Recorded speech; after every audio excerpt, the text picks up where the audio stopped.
Hi everyone, welcome to Learn with Yusuf, your go-to channel for mastering physics. I am Yusuf, co-founder of Kitex Academy, where we simplify learning for students like you.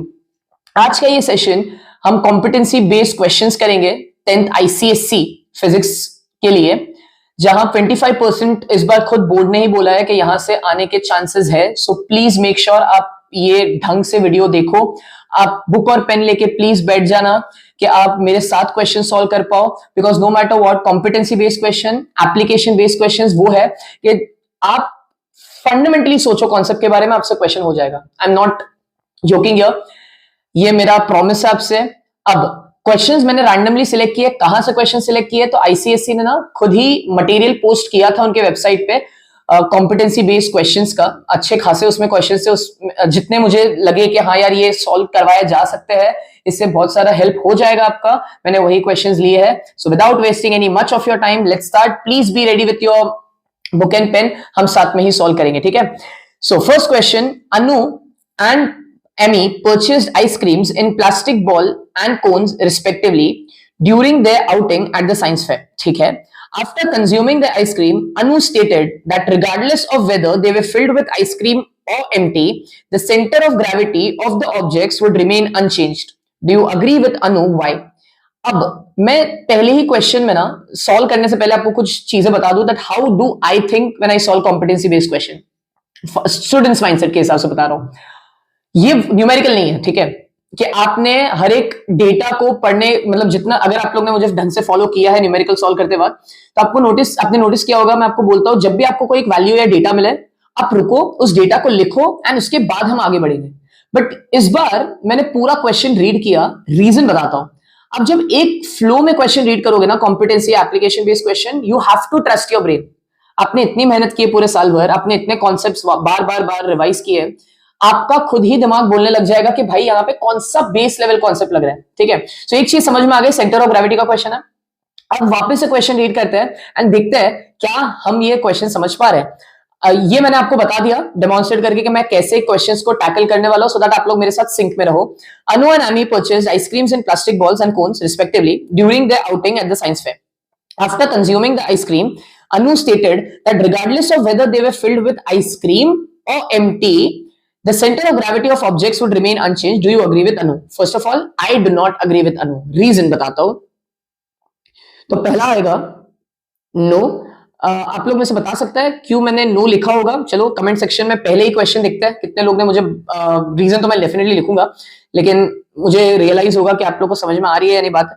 No answer. क्यों अनु के साथ हम agree नहीं कर रहे हैं, उसका reason मैं दे देता हूं सेकंड पॉइंट में. अगर ये 2 मार्क का क्वेश्चन आ रहा है तो देखो, सेंटर ऑफ ग्रेविटी डिपेंड करता है on how the mass is distributed, right. कहां पर मास है उस पर डिपेंड करेगा सेंटर ऑफ ग्रेविटी, ठीक.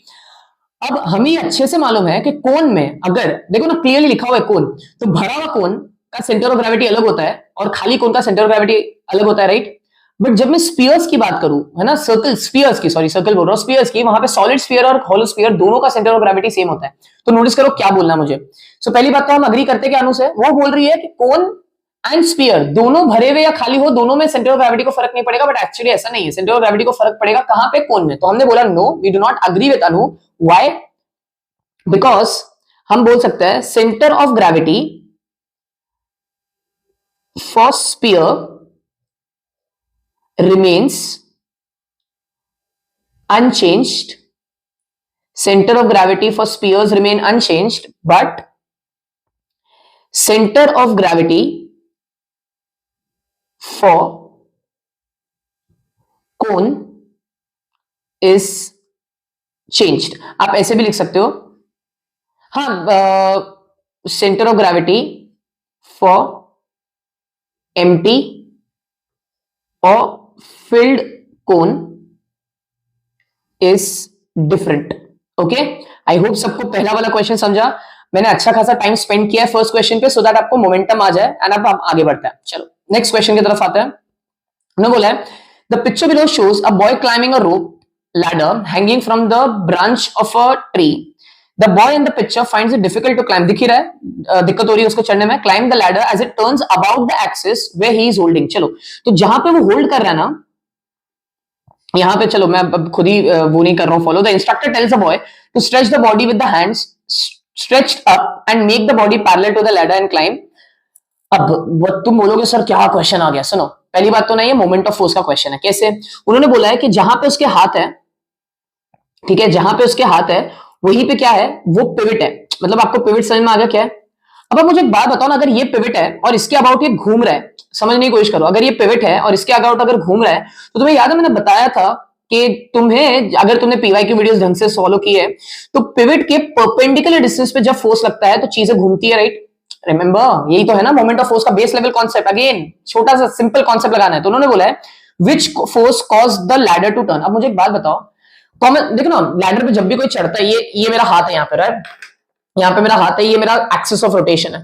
अब मैं जब चढ़ रहा हूं लैडर के ऊपर, लैडर ऐसे घूम रहा है, ऐसे, मतलब अगर यहां से तुम देख रहे हो तो अब इस केस में कैसे घूम रहा है लैडर? यहां घूम रहा है, तो पक्का किसकी वजह से घूम रहा है? क्या मैं बोल सकता हूं उसके खुद के वजन की वजह से घूम रहा है? कॉमन सेंस लगाओ ना यार। देखो इसका वेट यहां लग रहा है, ये वेट है उसका W, ये एक्सिस ऑफ रोटेशन से उसका परपेंडिकुलर डिस्टेंस है, जिसकी वजह से वो खुद ही मोमेंट ऑफ फोर्स जनरेट कर रहा है एंड वो घूम रहा है। तो पहली बात तो क्या बोला है, which force cause the ladder to turn? पहला आंसर तो हम आराम से दे पाएंगे। सो क्या है फर्स्ट का answer? Weight of the boy is the cause for generating torque. अब आप बोलोगे टॉर्क क्या है? अरे बेटा टॉर्क को ही हम बोलते हैं मोमेंट ऑफ फोर्स, ठीक है? आप MOF लिखो पूरा चलेगा। ये पहला क्वेश्चन हमने सॉल्व कर लिया। नेक्स्ट उन्होंने बोला, अच्छा तुम वापस से रीड करो क्वेश्चन। उन्होंने बोला है the instructor tells the boy to stretch the body with the hand stretched up and make the body parallel to the ladder। अब नोटिस करो ये क्या टाइम पास कर रहा है ना यहाँ पे, देखो ये क्या है, ये डिस्टेंस ज्यादा है। अगर ये लड़का अपने आप को स्ट्रेच कर लेगा, स्ट्रेट कर लेगा, कितना रियलाइज किया वेट उसका यहां लग रहा है, ये परपेंडिकुलर डिस्टेंस है। मोमेंट ऑफ फोर्स को कम करने के दो तरीके, या तो आप फोर्स कम कर दो या तो आप परपेंडिकुलर डिस्टेंस कम कर दो। देखो फोर्स तो कम नहीं हो रहा, क्यों? क्योंकि उसका वेट कम नहीं होगा, वेट तो उतना ही लग रहा है। लेकिन क्या मैं उस एक्सेस से जहां पे उसे पकड़ा है और जो उसका डिस्टेंस है उसको कम कर दूं? अब कैसे कम करूंगा? अगर मैं पैरेलल हो जाऊं, पैरेलल का मतलब क्या, मैं यहां पे ऐसे सीधे हो जाऊं, कितना रियलाइज किया कि ये देखो परपेंडिकुलर डिस्टेंस, ये मैंने मार्क किया देखो एरो से, ये परपेंडिकुलर डिस्टेंस कम हो गया। अगर परपेंडिकुलर डिस्टेंस कम हो गया तो सीधी बात है जो मोमेंट ऑफ फोर्स लग रहा है उसके ऊपर वो भी कम होगा and he will be easily going up. I hope ये समझा, ठीक है? सो सेकंड वाला क्या आएगा, how does keeping the body parallel to the ladder make climbing easier? सब बोलोगे when the body is parallel, when the body is parallel to the ladder, the torque arm। अब आप बोलोगे ये क्या है टॉर्क आर्म का मतलब? अरे यार टॉर्क आर्म मत बोलो, मैं आप दूसरा लैंग्वेज लिख देता हूं, कोई दिक्कत नहीं है। टॉर्क आर्म और परपेंडिकुलर डिस्टेंस, कोई दिक्कत नहीं है। कॉम्पिटेंसी बेस्ड क्वेश्चन का सबसे बेस्ट एडवांटेज ये है आप अपने लैंग्वेज में लिखो, आपको समझाते आना चाहिए। when the body is parallel to the ladder, letter लिखा है मैंने, क्या लिखता हूं यार, क्या लिखता हूं, एक सेकेंड। when the, ठीक है, ladder, the torque arm of perpendicular distance is reduced, hence moment of force is also reduced and he can climb easily। I hope ये clear हुआ। second question, third question की तरफ आते हैं। क्या खुश बच्चा है ये। John is trying to create a musical note using water filled bottles as shown in the picture. ठीक है, अब जैसे ही ये वाटर बॉटल्स दिखती है मुझे विद डिफरेंट क्या बोलते हैं लेवल्स ऑफ वाटर, दिमाग में आपके फ्रीक्वेंसी आना चाहिए, दिमाग में आपके एयर कॉलम आना चाहिए, हाइट ऑफ एयर कॉलम आया दिमाग में या लेंथ ऑफ एयर कॉलम? चलो देखते हैं क्या क्वेश्चन है। उन्होंने बोला है which of the bottle is likely to produce a musical note with the highest pitch. अब पहली बात तो ये समझ लो कि पिच का लेना देना किससे है। सो पिच का लेना देना है फ्रीक्वेंसी से। So if they want high pitch, they want high frequency। ये क्लियर हो गया? तो मुझे वो बॉटल सिलेक्ट करनी है जहां पे फ्रीक्वेंसी सबसे ज्यादा होगा। Clear question? अब फ्रीक्वेंसी सबसे ज्यादा कैसे होगा? तो हमें अच्छे से पता है कि जो तुम्हारी फ्रीक्वेंसी है वो इनवर्सली प्रोपोर्शनल होता है लेंथ ऑफ एयर कॉलम पर। आई रिपीट, जो फ्रीक्वेंसी होता है वो इनवर्सली प्रोपोर्शनल होता है लेंथ ऑफ एयर कॉलम पर, विच मींस अगर मुझे हाई फ्रीक्वेंसी चाहिए हाई पिच के लिए तो मुझे लेंथ ऑफ एयर कॉलम कम चाहिए। तो सीधी बात है। अब गलती ए मत मार्क करके आना, ये अबे एयर कॉलम का लेंथ पूछा है, ये तो बहुत ज्यादा है। सबसे कम एयर कॉलम का लेंथ कहां है? यहां पे। तो आपका आंसर क्या होगा? तो पहली बात, your answer for this question would be B. And what is the reason? अब एक सेकेंड, हाँ, तो बी आपका आंसर है। You will select bottle B and what is the reason? Frequency of sound is inversely proportional. Frequency of sound is inversely proportional to the length of air column. I hope ये सबको समझ में आ रहा है यहां तक. Frequency is inversely proportional to length of air column. This is the reason. इसीलिए हमने क्या सिलेक्ट किया? बी सिलेक्ट किया. फ्रीक्वेंसी ज्यादा चाहिए. नेक्स्ट क्वेश्चन की तरफ आते हैं. When Shyam, the band leader, struck both the bass drum and the kettle drum, sorry for my pronunciation, with equal force. Okay, ये important information है. दोनों को equal force दिया. The bass drum emitted a sound measuring 120 decibel, and whereas the kettle drum produced a sound of 90 decibel. Explain the discrepancy in the loudness. क्यों अलग अलग loudness आया जबकि उसने same force लगाया? तो सीधी बात है, कुछ ना कुछ है ना. अब लाउडनेस क्या क्या फैक्टर्स पे डिपेंड करता है आपको अच्छे से मालूम है. One of the major factors जहां पे लाउडनेस डिपेंड करेगा in musical instrument, specially in drums and stuff, is the surface area. Answer मिल गया तुम्हें. अब देखो क्या है. Surface area of bass drum is more than whom? सीधी बात है, kettle drum. Surface area of bass drum is more than kettle drum. Loudness of a sound depends on the surface area. तो मिल गया आंसर. अब अगर surface area, जहां surface area ज्यादा है वहां लाउडनेस भी क्या होगा? ज्यादा. हो गया. आई होप ये क्लियर हुआ सबको. नेक्स्ट क्वेश्चन की तरफ बढ़ते हैं. अरे भाई, तुम्हें निबंध नहीं लिखना है, तुम्हें स्मॉल छोटे छोटे आंसर लिखना है, बट तुम्हें समझाता आना चाहिए. ठीक है. नेक्स्ट क्वेश्चन की तरफ आते हैं. आपको 4 वायर्स दे दिए in the above diagram. Calculate the ratio of resistances A B C and D. चलो ठीक है. अच्छा क्वेश्चन है. जनरली ये टाइप ऑफ क्वेश्चन तुम लोग देखते नहीं हो, लेकिन सॉल्व कर लेंगे, डोंट वरी. अब देखो यहाँ पे डी दिया हुआ है ना. D is the diameter, okay, radius नहीं है यहाँ पे. So please be careful while solving these type of questions. मैं आपको एक आइडिया बताता हूँ. देखो, resistance is directly proportional to length, पता है सबको. Resistance is inversely proportional to area, but area में क्या? पाई आर का स्क्वायर. ये क्लियर? अब आप बोलोगे यहाँ पे तो D दिया हुआ है. अरे भाई, पाई आर स्क्वायर बोलू या pi D square, D by 2 R square बोलू? अरे यार क्या बोल रहा हूँ, D by 2 the whole square बोलू. ठीक है. Resistance is inversely proportional to pi R की जगह क्या लिख सकता हूं? D by 2 the whole square. At the end क्या है? डी बी का भी स्क्वायर ही है ना. सब फिक्र मत करो, आपको चीजें समझ में आ जाएंगी. मैं बता दो कैसे. अब देखो, मुझे मालूम है रेजिस्टेंस लेंथ पे डायरेक्टली डिपेंड करता है एंड एरिया पे इनवर्सली. लेकिन एरिया पे जब इनवर्सली डिपेंड करता है, रेडियस का स्क्वायर है, तो आपको केयरफुल रहना. मैं बताता हूं मैं क्या बोल रहा हूं. अभी इन्होंने बोला है रेशियो निकालना है, तो सबसे इजी रेजिस्टेंस किसका निकल जाएगा? डी का निकल जाएगा. तो हम देखो कैसे लिख रहे हैं. ठीक है. स्टार्ट देखो कैसे कर रहा हूं. सो यहां पर resistance of wire D is R. Okay, resistance of wire D क्या ले लिया? R ले लिया. क्यों? अरे भाई, R का फॉर्मूला होता है ना, यहाँ पे लिख देता है. R का फॉर्मूला क्या है? Rho L upon A, because length and area. अब नोटिस करो, फॉर वायर, एक सेकेंड, हाँ, for wire A, B and C, resistance are as follows. कैसे होंगे रेजिस्टेंस? चलो यहां पे घाई नहीं करना है ये क्वेश्चन में. हाँ, मुझे एक बात बताओ, यहां पे वायर ए में लेंथ तो एल ही है, मतलब लेंथ से फर्क नहीं पड़ा रेजिस्टेंस को.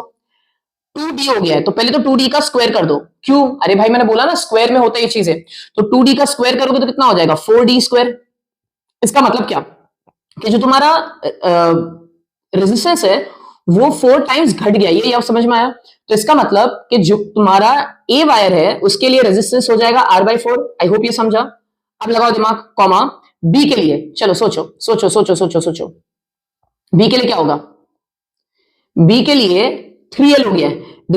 डायमीटर में कोई फर्क नहीं आया, मतलब resistance directly proportional to length. इसका मतलब अगर लेंथ 3L हो गया तो रेजिस्टेंस भी कितना हो जाएगा? 3R.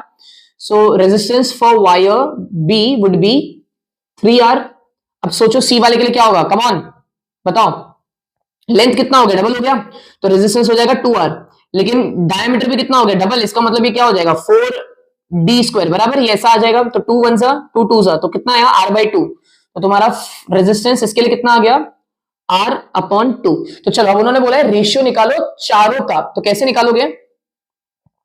RA is to RB is to RC is to RD बराबर क्या आ जाएगा? RA क्या था बताओ? RA क्या है? R/4 is to 3R is to R/2 is to R। अब सबसे बड़ा नंबर क्या दिख रहा है? 4 दिख रहा है। 4 से सबको मल्टीप्लाई कर दो तो क्या हो जाएगा? अगर 4 से मल्टीप्लाई करोगे तो ये 4 से मल्टीप्लाई करोगे, ये 4 से, ये 4 से और ये 4 से बराबर। आई होप समझ में आ रहा है। तो ये 4 से मल्टीप्लाई करोगे तो क्या बचेगा? R बराबर इज टू, एक्चुअली यहां पर, हाँ चलो R बचा, यहां पे क्या आ जाएगा? 12R इज टू, यहां पे क्या आ जाएगा? 4 से मल्टीप्लाई किया तो बताओ, ये 4 से गया तो 4 2 1 और 2 2 ये मतलब 2R हो गया, एंड यहाँ पे क्या हो गया? 4R। अगर आप R से भी डिवाइड कर दोगे फाइनली तो क्या रेशियो बचा? 1:12 इज टू 2:4। आई होप ये क्लियर हुआ everyone. This is your final answer. चलो नेक्स्ट क्वेश्चन की तरफ बढ़ते हैं। There are two copper wires of length of ratio 1:2 and have the cross sectional area in the ratio 1:4। जो भी information दिया है फटाफट लिख लेते हैं। तो पहला इंफॉर्मेशन क्या दिया हुआ है? L1 upon L2। आई होप ये समझा। 1/2 दिया हुआ है। एंड सेकेंड इंफॉर्मेशन क्या दिया हुआ है? क्रॉस सेक्शनल एरिया दिया हुआ है A1 अपॉन A2 कितना दिया हुआ है? It is 1/4। आई होप ये क्लियर हुआ एवरीवन। क्लियर? ठीक है। उन्होंने बोला what will be the ratio of the resistances. चलो कम ऑन यार, क्या आएगा? R का फॉर्मूला होता है रो L अपॉन A बराबर। तो अगर मैं R1 की बात करूं तो क्या हो जाएगा? R1 is equal to rho L1 upon A1। इसको बोल दो इक्वेशन नंबर 1। R2 के लिए क्या लिखोगे? रो L2 अपॉन A2 बराबर। अब दोनों को डिवाइड कर दो। क्यों? अरे भाई तुम्हारा नाम थोड़ी पूछा उसने, रेशियो पूछा ना, ratio of resistances. Come on, area का 1:4 दिया हुआ है, रेजिस्टेंस सॉरी एरिया का रेशियो 1:4 दिया हुआ है एंड लेंथ का 1:2। चलो कम ऑन मेरे साथ करो। तो क्या हो जाएगा?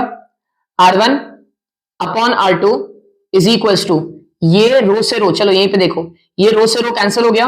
अब L1 अपॉन L2 आ जाएगा बराबर, और यहां पे A1 नीचे है और A2 ऊपर चला जाएगा तो यहां पे आ जाएगा A2 अपॉन A1 बराबर। चलो ठीक है, तो ये हो जाएगा L1 upon L2 into A2 upon A1। Substitute करते हैं फटाफट। L1 अपॉन L2 का रेशियो कितना था? 1:2। हाँ ठीक है, और घाई नहीं करना, A1 अपॉन A2 1:4 है। ये यहां पे दिया हुआ है A2 upon A1 which is 4:1। समझाते नहीं बैठ रहा हूं, थोड़े दिन के बाद बोर्ड्स है। तो फाइनल आंसर क्या है आपका? सो R1 इज टू, एक second, R1 is to R2 is equals to 2:1। I hope ये समझा, ये 2 1s ये 2 2s। So this is your final answer. ये अच्छा क्वेश्चन था, न्यूमेरिकल क्वेश्चन ही बोल लो, ठीक है। कॉम्पिटेंसी बेस्ड क्वेश्चन तो नहीं था ये, आप लोग को आप एक्सपेक्ट कर सकते हो ये वाला क्वेश्चन। चलो नेक्स्ट बोला है स्पेसिफिक रेजिस्टेंस का रेशियो निकालो। निकालोगे स्पेसिफिक रेजिस्टेंस का रेशियो? पता है कि नहीं पता? इतना नजदीक आने के बाद भी board, since material is not changed, क्या बोलोगे भाई मेरे? स्पेसिफिक रेजिस्टेंस का रेशियो क्या होगा? अगर अभी भी सोच रहे हो ना भाई तो क्या बोलूं मैं? 1:1। आई होप ये समझा। चलो next question. A B is an object, ठीक है, थैंक यू, बता दिया। नहीं बोलता तो मैं तो इसको इमेज मान लेता, कुछ बच्चे होते हैं ना। And P Q is real inverted image, ठीक है, ये भी पता है मुझे। The length of A B and P Q are equal, ये इंपॉर्टेंट इंफॉर्मेशन है, important information. This is possible when a lens is present between the object and its image. मालूम है मेरे को। Next, what kind of lens is used here? Come on यार, अगर ये ना बताया तो फिर तुमने क्या चैप्टर किया? लेंसेज, है ना। बताओ what kind of lens is used here? So answer is, come on, what type of lens is used here? convex, also known as converging lens, okay, convex also known as converging lens। ये आ गया। state the position of the lens and where it is to be placed। कहां पे रखोगे? the lens is to be placed at midpoint, the lens is to be placed at midpoint between object and image. अगर ये भी समझाना पड़ा ना बेटा तो फिर क्या ही बात हो गई, ठीक है। यहां पे रखोगे लेंस को आप लोग, कौन सा लेंस को? कॉन्वेक्स लेंस को, ओके।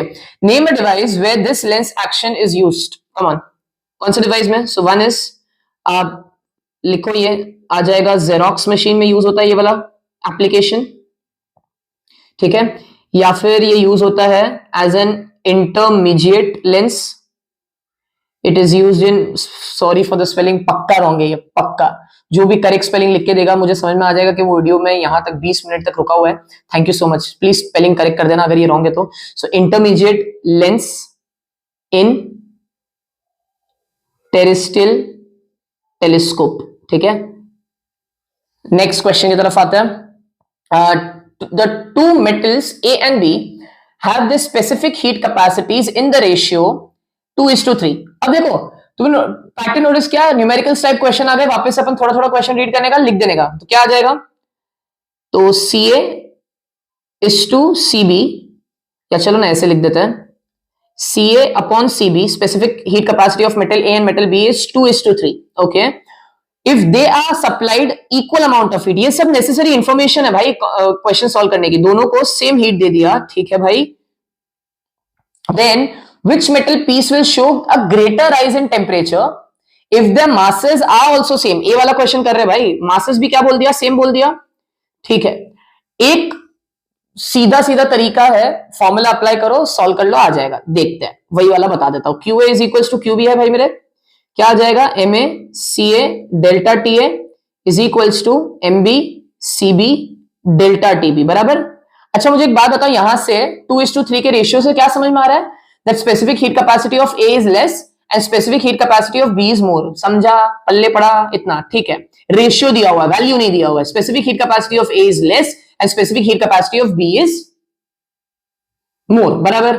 अब हमें ये बताना है किसने ज्यादा टेम्परेचर में राइज किया, हम रेशियो निकाल के देख लेते हैं, ट्रेडिशनल तरीका। फिर दूसरा एक सिंपल तरीका बताता हूं। अब देखो MA से MB कट जाएगा, क्यों, अब तुम खुद सोचते बैठो, इंफॉर्मेशन दिया हुआ है। CA के नीचे CB अगर आ जाए, बराबर, तो डेल्टा TB के नीचे क्या आ जाएगा, डेल्टा TA, बराबर है ना, ठीक। अब मुझे एक बात बताओ, यहीं से समझ में आ रहा है, क्या समझ में आ रहा है, कि भाई जो स्पेसिफिक हीट कैपेसिटी है ना, वो इनवर्सली प्रोपोर्शनल होता है चेंज इन टेम्परेचर की। इसका मतलब क्या, तो जितना स्पेसिफिक हीट कैपेसिटी कम होगा उतना चेंज इन टेम्परेचर ज्यादा आएगा, है ना। इनवर्सली प्रोपोर्शनल है ना, डायरेक्टली प्रोपोर्शनल, देखो ना डिनोमिनेटर में डेल्टा T है और इसके लिए न्यूमरेटर में। यहीं से पता चल गया क्या, कि अगर तुम्हें क्या बोला है क्वेश्चन में, which will show greater rise in temperature, तो जिसका स्पेसिफिक हीट कैपेसिटी कम है, किसका कम है, मेटल ए का ना, तो मेटल ए का आंसर आ गया। स्टिल तुम्हें नहीं समझ में अगर आ रहा है तो तुम भाई वैल्यू सब्स्टिट्यूट कर दो, मैं इस पे क्या ही कमेंट करो। 2/3 है, ये delta TB upon delta T है, यहां से अब कर लो यार, तुम कर लो। देखो चेंज इन टेम्परेचर B में कितना है, कम है, 2 दिख रहा है उसके सामने, और चेंज इन टेम्परेचर में A में क्या है, ज्यादा दिख रहा है, बिकॉज 3 है। सो यहीं से पता चल गया क्या, मेटल A। भाई वो कितनी बार तो तुमसे रीजन भी नहीं पूछ रहा कॉम्पिटेंसी बेस्ड क्वेश्चन में, तुम डायरेक्टली लिखो मेटल ए, आगे बढ़ो। तुम्हें नहीं सॉल्व करना है, मैं क्यों सॉल्व कर रहा हूं यहाँ पे, so that you can be sure कि भाई मुझे आ रही है चीजें। आई होप ये क्लियर हुआ। रीजन मैंने यहाँ पे लिख दिया, ऑल्टरनेटिव मेथड भी बता देता हूं फटाफट। क्या ही करोगे आप, डायरेक्टली यहाँ पे लिखोगे specific heat capacity is inversely proportional to change in temperature, इतना लिखा तो भी चलेगा। Therefore metal A will show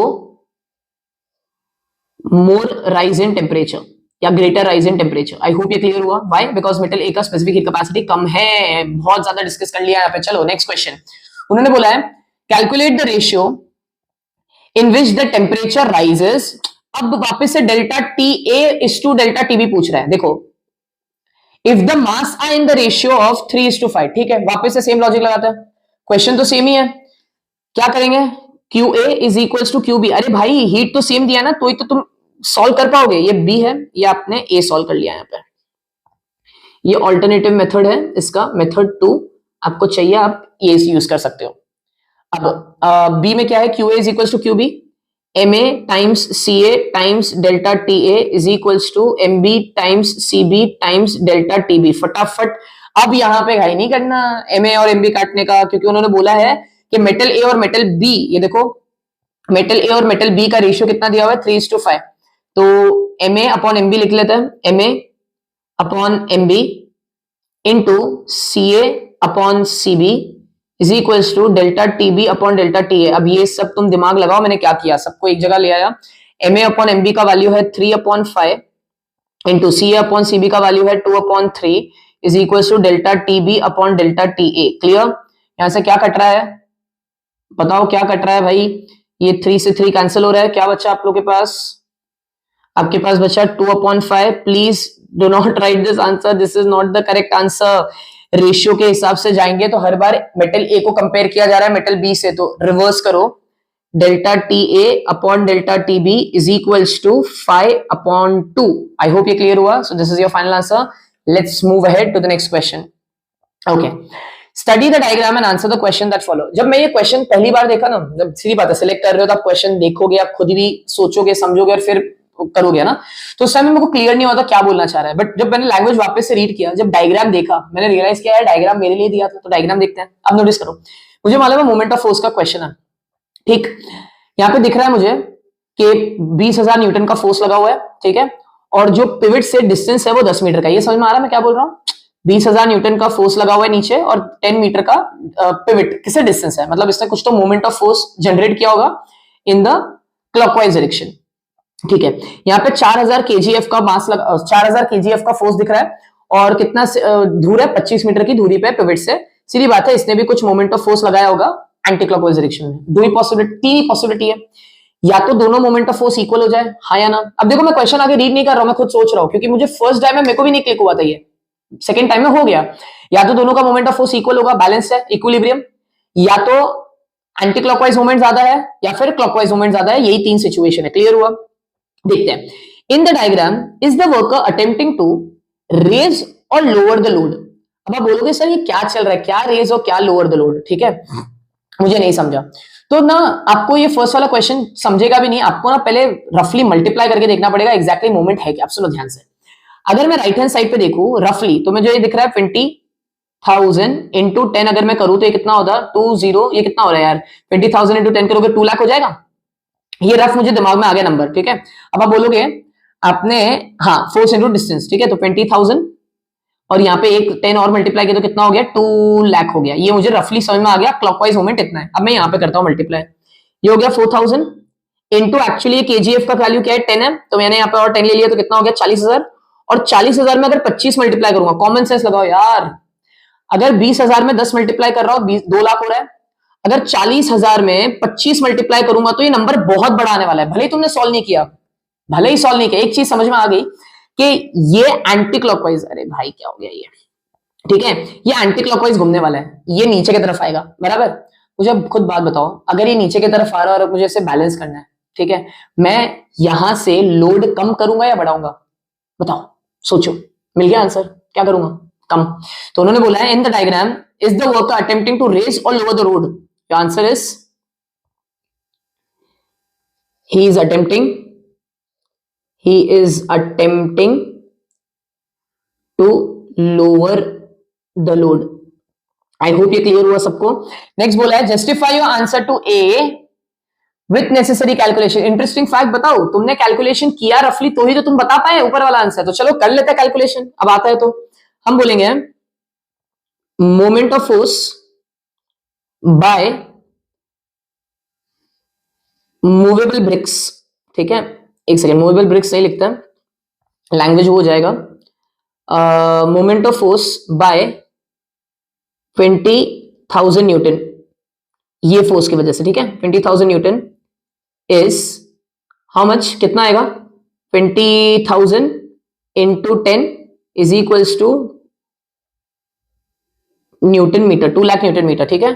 फिर अपन क्या लिखेंगे? मोमेंट ऑफ फोर्स बाय, अच्छा इसको 1 कर देते हैं, मोमेंट ऑफ फोर्स 1, इसको कर देते हैं moment of force 2 by 4,000 kgf is कितना, कैसे लिखोगे? तो आ जाएगा 4,000 इंटू 10 इंटू 25, तो कितना हो गया? 25 इंटू 4 होता है 100 ऑलरेडी, और यहाँ पे और 4 जीरो दिख रहे हैं मुझे, तो 1 2 3 और 4, भाई साहब। तो इससे क्या समझ में आ रहा है? since moment of force by 2 is greater than moment of force by 1, he needs to lower the load. He needs to lower the load. That's it. और उसके अलावा जरूरत है नहीं। प्लीज प्लीज प्लीज करो मेरे साथ, आपका एग्जाम के जस्ट पहले ये बहुत हेल्प करने वाला है, आपका दिमाग खुल जाएगा ये सब करने से, ठीक है। चलो next question, the graph shows, इसको थोड़ा सा छोटा कर देता है यहां पे, एक सेकेंड, ओके। क्वेश्चन बोला है, the graph shows load against effort for a lever with load and effort on the same side of the fulcrum. मिल गया हिंट मुझे, load and effort on the same side of the fulcrum, तो मैंने तुरंत से तुरंत अगर उसे बोला load and effort on the same side of the fulcrum, मतलब कुछ तो ऐसा है, ठीक है। देखो लैंग्वेज है, लोड पहले बोला एफर्ट बाद में बोला, लोड पहले बोला एफर्ट बाद में बोला, और दोनों एक ही साइड ऑफ फल्क्रम पे है। तो एक बात तो पक्का है, मैं आगे खुद ही सोच रहा हूं कि क्लास 1 लिवर तो नहीं है, क्लास 1 लिवर होता तो फल्क्रम बराबर लोड और एफर्ट के बीच में आता। समझ में आ गया तुम्हें कैसे सोच रहा हूं मैं, ठीक है। अब उन्होंने बोला है which feature of the load and effort graph must be calculated to determine the mechanical advantage. अब तुम्हारा दिमाग यहाँ पे चकरेगा, मैं बोला क्या चल रहा है यार, ये क्या फीचर पूछ रहा है ना, नहीं समझ में आ रहा। एक सुनो, मैकेनिकल एडवांटेज का फॉर्मूला लिखो फटाफट। मैकेनिकल एडवांटेज क्या होता है, लोड अपॉन एफर्ट। आई होप ये क्लियर है, रिपीट करो, मैकेनिकल एडवांटेज क्या होता है, लोड अपॉन एफर्ट होता है। अब मुझे एक बात बताओ, लोड कहां है, एक्स एक्सिस पे है, वाई एक्सिस पे? जितना पूछ रहा हूं उतना जवाब दो, पक्का आ जाएगा। अगर हो यहां तक तो बोलो मेरे साथ, mechanical advantage load upon effort होता है, राइट। लोड कहां है, वाई एक्सिस पे है, हाँ या ना? तो यहां पे लिखो वाई एक्सिस, करो तो मेरी बात समझो। और एफर्ट कहां है, एक्स एक्सिस पे। मुझे एक बात बताओ, मैथ्स में, फिजिक्स में जब भी तुम ग्राफ का क्वेश्चन सॉल्व करते हो, स्लोप नाम की चीज होती है, बराबर। ग्राफ से तुम क्या निकालते हो, स्लोप निकालते हो। Don't you think y upon x perpendicular height and base तुम्हें स्लोप देता है? अरे भाई, तो मैकेनिकल एडवांटेज क्या निकाल के देगा, कौन निकाल के देगा, स्लोप निकाल के देगा इस ग्राफ का। मिला पहला वाला आंसर। क्या बोला है, which feature of the load and effort graph must be calculated to determine the mechanical advantage, so it is slope. I hope ये क्लियर हुआ। यहां पे मैंने रीजन भी अगर लिख दू, mechanical advantage is load upon effort which is y upon x, मिल गया आंसर। आई होप ये क्लियर है। Next, which class does this liver belong, बताओ या लिखोगे, चलो कमेंट सेक्शन में बताओ। मैं नहीं लिख रहा ये वाला, अगर तुमने लिखा कमेंट सेक्शन में मतलब तुमने यहां तक देखा है चीज, ठीक है। ये खाली चेक करना पड़ता है अलग अलग तरीकों से कि तुम देख रहे हो या नहीं देख रहे हो। चलो, convert to SI unit, sorry, 1 joule per gram degree Fahrenheit. अब देखो, जूल तो एसआई यूनिट में ही है, ग्राम को केजी में कन्वर्ट करना और फ़ारेनहाइट को डिग्री सेल्सियस में कर दोगे तो भी चलेगा, डिग्री केल्विन में भी करोगे तो भी चलेगा। क्यों बता रहा हूं, क्योंकि केल्विन और डिग्री सेल्सियस का कन्वर्जन बड़ा सिंपल है, राइट। वैसे भी चेंज इन टेम्परेचर होता है, तो तुम डिग्री सेल्सियस लिखो, डिग्री केल्विन लिखो, सॉरी केल्विन लिखो, चलेगा। तो एक काम करता है, समझने की कोशिश करते हैं क्या होगा। अब मुझे मालूम है, उन्होंने बोला है 1 joule per gram degree Fahrenheit. अब सोचो, 1 जूल तो जूल लिखा, बराबर।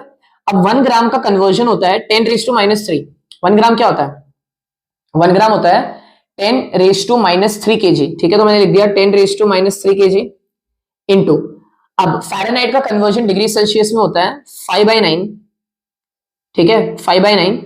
अब या तो डिग्री सेल्सियस लिख दो, केल्विन लिख दो, चलेगा।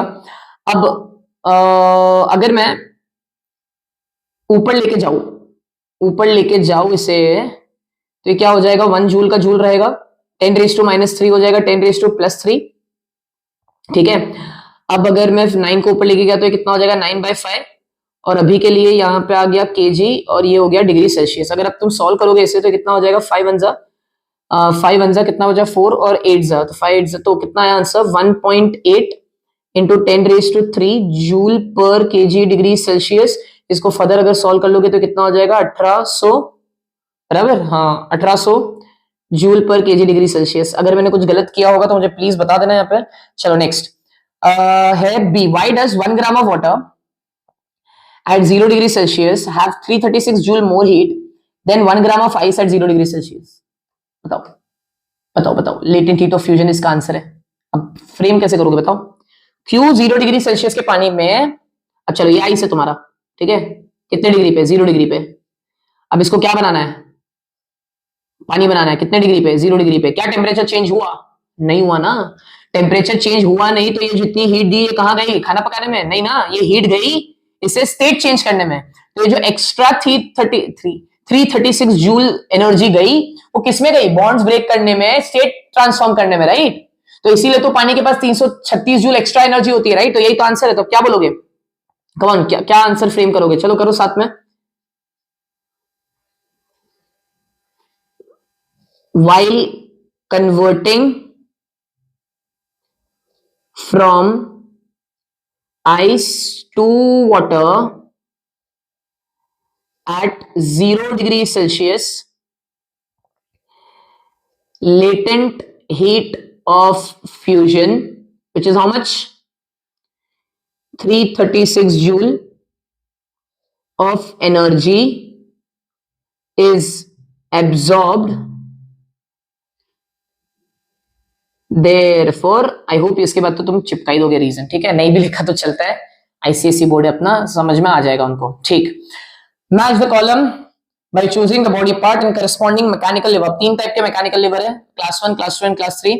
उन्होंने बोला है क्या मैकेनिकल लिवर अपने बॉडी पार्ट को रिप्रेजेंट करता है, बॉडी पार्ट की क्या मूवमेंट। अब देखो ना, ये मेरी गर्दन दुख रही है, यहाँ पे समझ में आ रहा है, बहुत शाणों में उसी में आंसर है। देखो नॉडिंग ऑफ हेड, ये मान लो मैंने इसके बहाने थोड़ी एक्सरसाइज कर ली बिकॉज गर्दन दुख रही है। ये नॉडिंग ऑफ हेड जो है, ये सेम चीज कहां करते हो तुम बताओ? सेम चीज बोल रहा हूँ, ये जो नॉडिंग ऑफ हेड है वो कहां होता है? बताओ बताओ बताओ। ये सर है, राइट? ये बीच में तुम्हारा फलक्रम है, ये इसके अबाउट घूम रहा है, नीचे तुम्हारी बॉडी है। तो नॉडिंग ऑफ हेड कहां होता है? कम ऑन यार, सीसो में होता है ना, सीसो में फलक्रम कहां होता है? बीच में होता है ना, ऐसे ऐसे जा रहा है, तो गर्दन भी तो ऐसे ऐसे जा रही है, बराबर? तो तुम्हारा आंसर क्या होगा इसका? सी। So for nodding head, it is seesaw. For lifting body weight on your toes, किया ये कभी? लड़कों का तो मालूम नहीं, लड़के ऐसे हील पे ऐसे चले हो, ऐसा ये तुम्हारा फुट है, ये हील पे ऐसे, ये कब होता है? ये कब करते हो? ओपनर के टाइम पे करते हो ना। तो इसका आंसर क्या आएगा? ये आएगा। क्या मालूम क्या क्या करना पड़ता है मेरे को बताने के लिए। चलो ठीक है, आई होप ये समझा।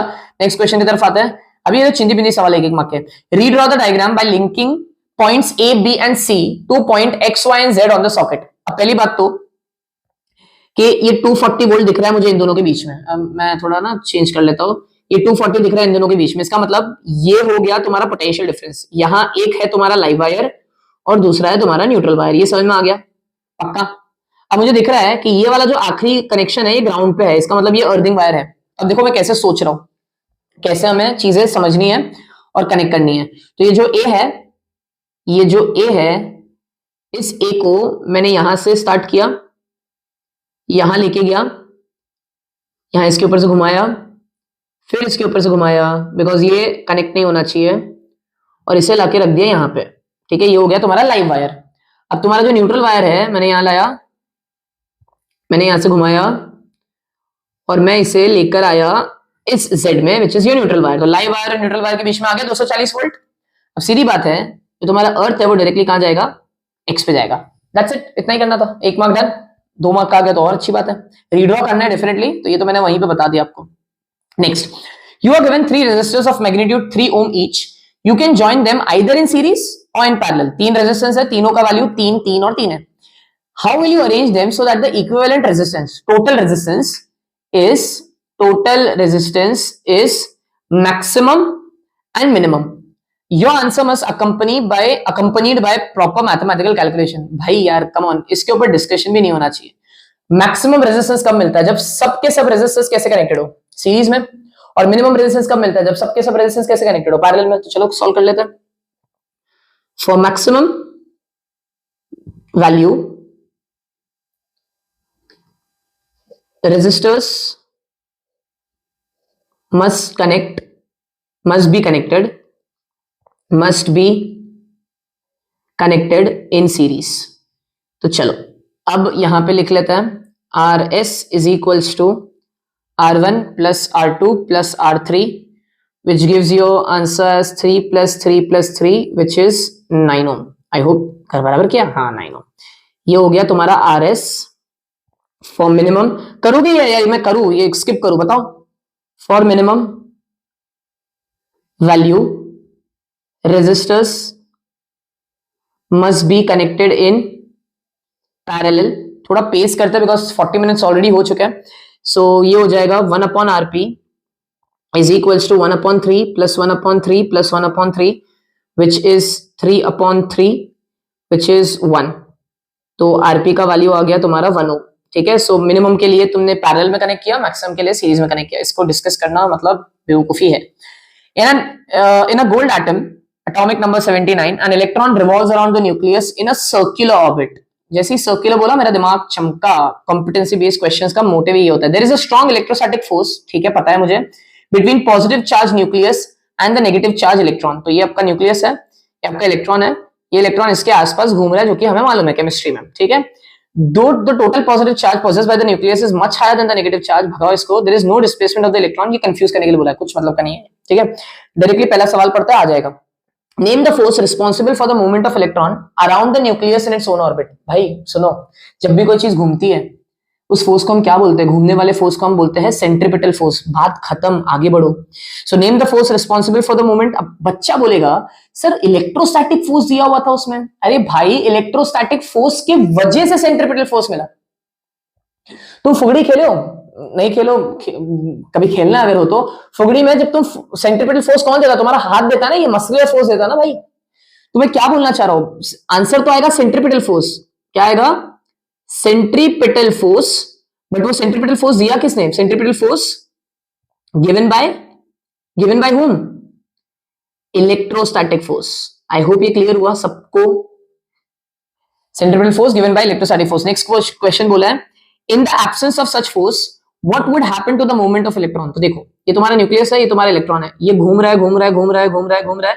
जैसे ये फोर्स लगना बंद हो जाएगा, ये इलेक्ट्रॉन इस तरीके से टेंजेंशियल डायरेक्शन में घूमेगा। ये घुमाया घुमाया घुमाया और छोड़ दिया, ये टेंजेंशियल डायरेक्शन में गया। सब क्या बोलोगे? In the absence of such force what would happen to the movement of electron? The electron will move along a path tangent to the circle। I hope ये सर्कुलर ऑर्बिट लिख दो तो भी चलेगा, सर्कुलर ऑर्बिट। आई होप ये clear हुआ। Next question की तरफ आते हैं। Okay, a straight wire is pass vertically through a cardboard sorry a straight wire is passed vertically through a cardboard sprinkle iron fillings। When a current is passed through the wire in the upward direction, it is seen that the iron fillings are arranging themselves in a definite pattern। Why? बेटा ये सब चीजें explain करूंगा तो हो गया बात। तो चलो, तो क्या आएगा? पहले वाले का आंसर आएगा magnetic fields are produced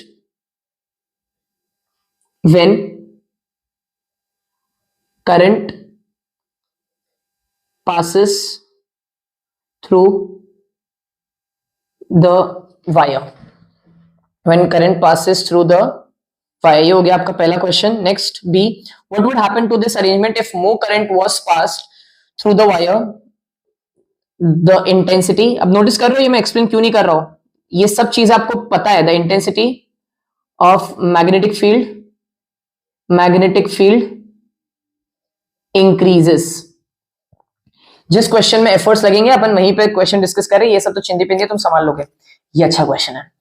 in the given circuit diagram Meenakshi replaced the ammeter by a voltmeter by mistake, will the circuit work? अब डायरेक्टली यस और नो मत बोलना, सोचो समझो और फिर रिएक्ट करना, ठीक है।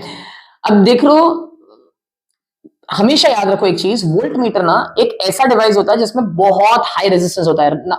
ये बस दिमाग में बैठा लो। I again repeat, voltmeter is a device which has huge amount of resistance. इतना ज्यादा रेजिस्टेंस कि मैं आइडियली उसको बोल दूंगा इनफाइनाइट रेजिस्टेंस। अब तुम खुद सोचो, अगर उसने एमीटर की जगह गलती से वोल्टमीटर लगा दिया, वोल्टमीटर में इतना ज्यादा रेजिस्टेंस है कि वो सर्किट में करंट फ्लो ही नहीं होने देगा, तो क्या सर्किट वर्क करेगा? The answer is no, right. So आपने पहले तो क्या लिखना? Will the circuit work? No. तो आप लिख सकते हो voltmeter offers huge resistance। voltmeter offers huge resistance, ideally speaking, ideally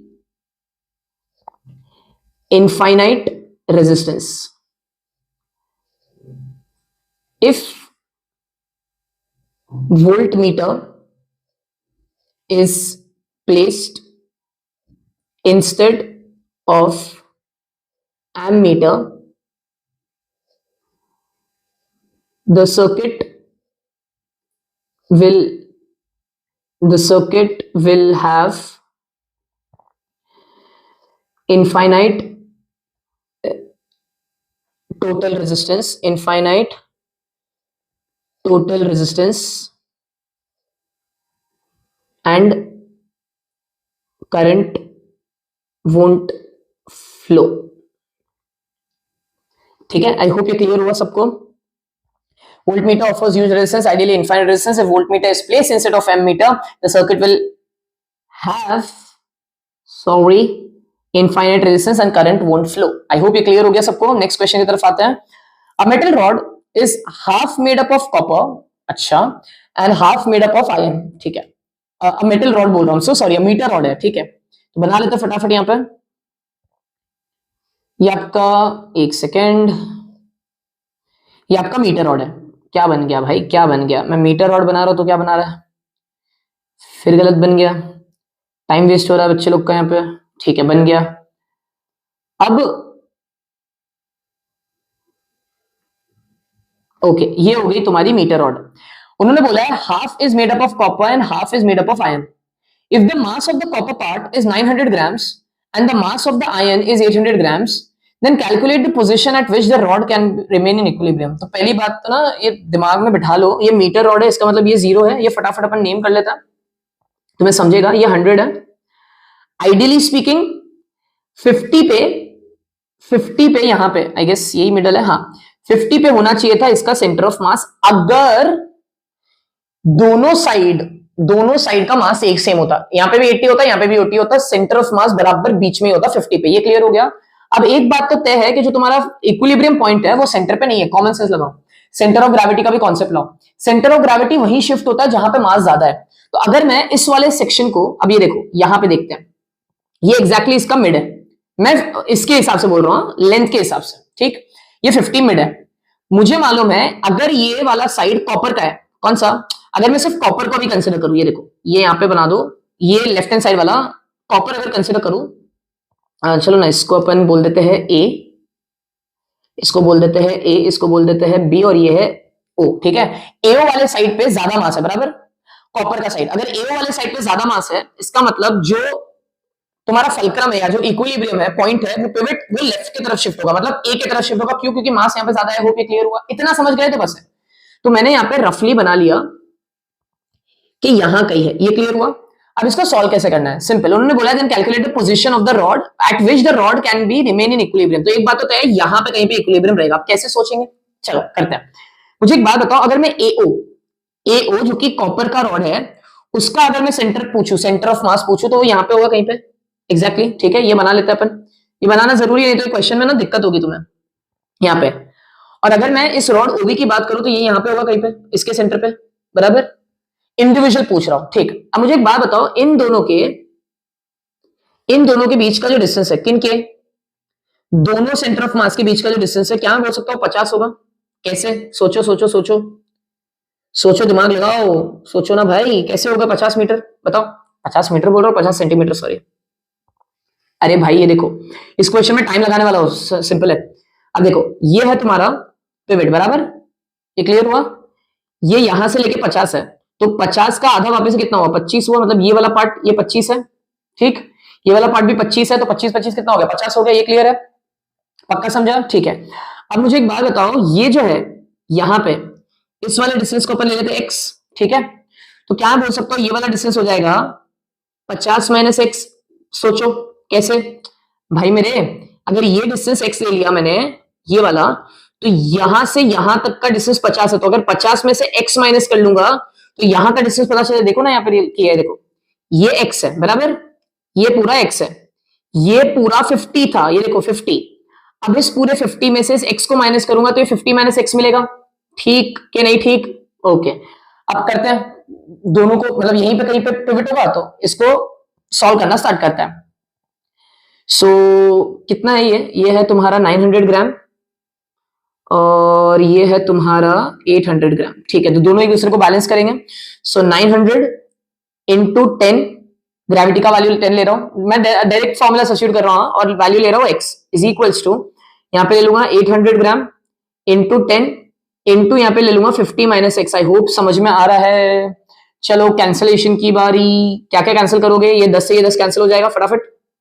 ये 0 0, ये 9 9 0 0 कैंसिल हो जाएगा, तो यहाँ पे बचा 9x is equals to 8 times 50 minus x। तो अगर आप मल्टीप्लाई करोगे तो 8 5 कितना हो रहा है, 40 हो रहा है, ये 400 हो गया, माइनस 8x और यहाँ पे है 9x, तो 9x प्लस 8x हो जाएगा, यहाँ पे हो जाएगा 400, so this will be 17x is equals to 400। अब x का वैल्यू आएगा 400 अपॉन 17, मेरे पास यहाँ पे कैलकुलेटर है नहीं, चलो कर ही लेते हैं।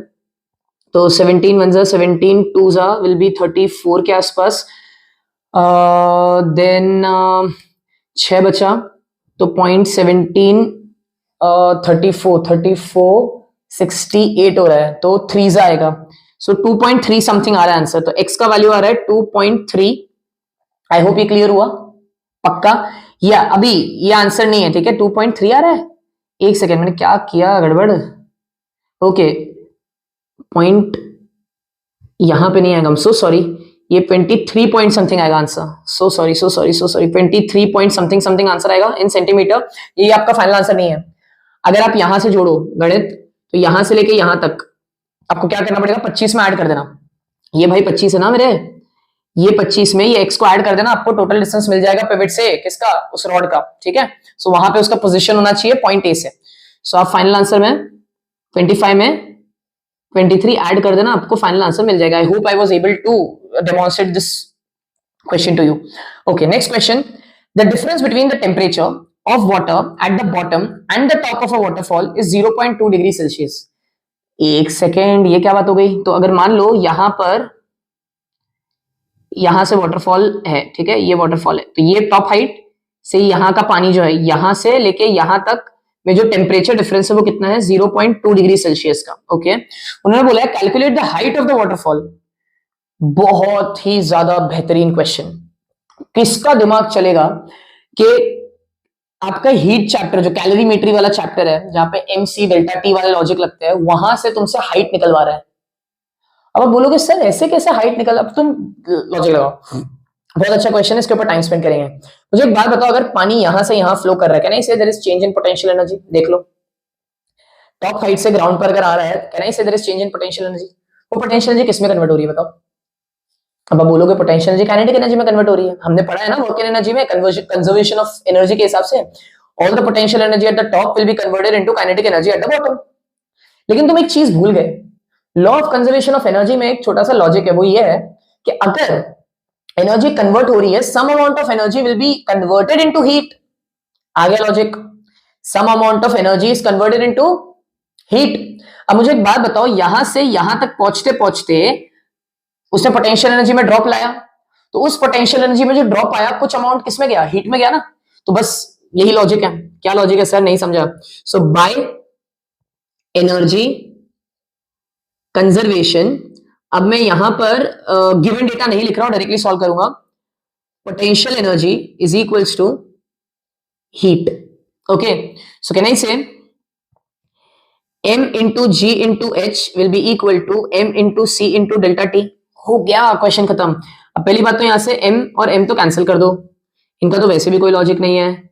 g का वैल्यू 10 लेके चलते हैं for simplicity, into h is equals to, c का वैल्यू दिया हुआ है सर, इससे ज्यादा सिंपल क्या हो सकता है, ठीक है। तो c का वैल्यू दिया हुआ है 4200 इंटू चेंज इन टेम्परेचर कितना है 0.2। अब सॉल्व करोगे या कर लोगे? सो h कितना आया 4200 इंटू 0.2 अपॉन 10, 0 से 0 कैंसिल, ये 2 से ये पॉइंट कैंसिल हो जाएगा, कितना हुआ 42 times 2, final answer 84। I hope तुम्हें ये चीज समझी है। ओके, सो आई गेस हमने सब क्वेश्चंस, मैंने नहीं काउंट किए कितने क्वेश्चंस से कॉम्पिटेंसी बेस के। So if you are till the end, thank you so much for being so patient. You can share this video or you can subscribe to this channel. You'll get more and more content right in here. Thank you so much.